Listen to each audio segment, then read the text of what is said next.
Meanwhile, the Goods and Services Tax Council will hold its 56th meeting on September 3rd and 4th in New Delhi. During this meeting, the GST Council is expected to discuss the recommendations of the various groups of ministers that it has constituted, including the issue of reforming the GST system into a two-rate structure in line with the central government's recommendations.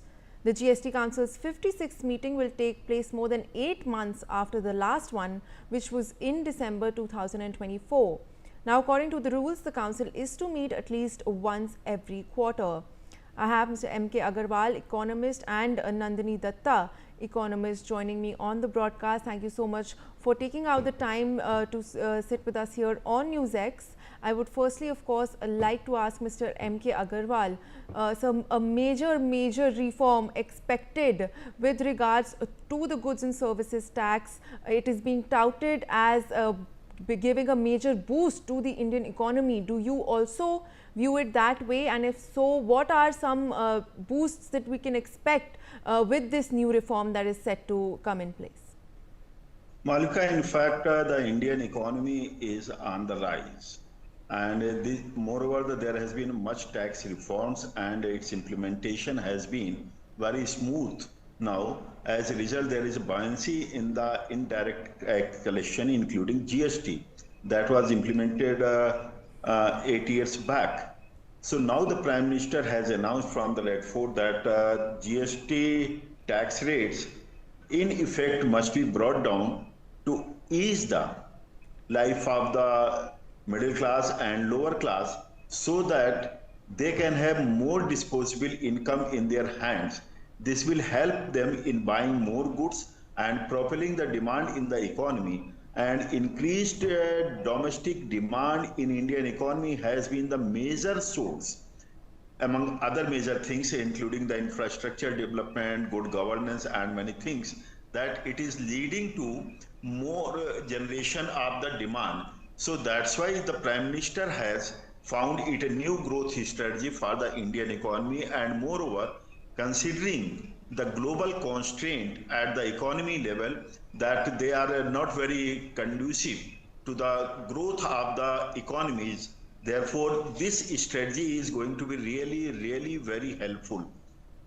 And this meeting, next week, this meeting of the GST Council has to concretize the things, whether there should be largely two slabs, 12% or 28% must be removed, or things like that. This is to be, in fact, decided in the GST Council.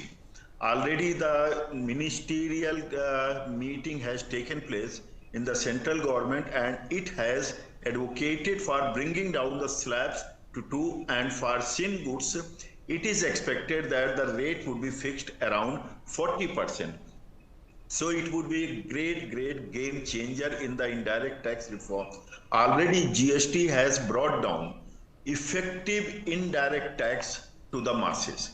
Now further reduction in GST are bringing down many of the goods, whatever expected, even the white goods or daily consumption goods are to be brought down in the 5% bracket. So it will be a great relief to the middle class and lower class, who are really responsible for propelling the growth in the Indian economy. So I believe the next meeting is going to be a historic meeting that will set the tone. Already festive season is around.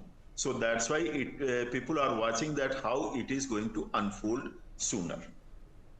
Well, sir, as you just said, you spoke about how the GST reform is expected to boost consumption, and it will also provide some relief to the middle class as well. So, do you think that this is a very strategic move as well? If we take a look at the US President's tariffs on India, do you think that this GST reform will also in some way help the economy battle the tariff pressure that is being applied by the United States? Definitely, Balka. It is going to be helpful in the sense that the effective tax rates would be lower now by around 10 to 16%, depending upon the goods and commodities, whatever they are. And they will be able to meet the challenge of tariff because many items are being brought under 25% or 50% slab. So this would be a great smoothing thing, and it would be an effective strategy to counter the Trump administration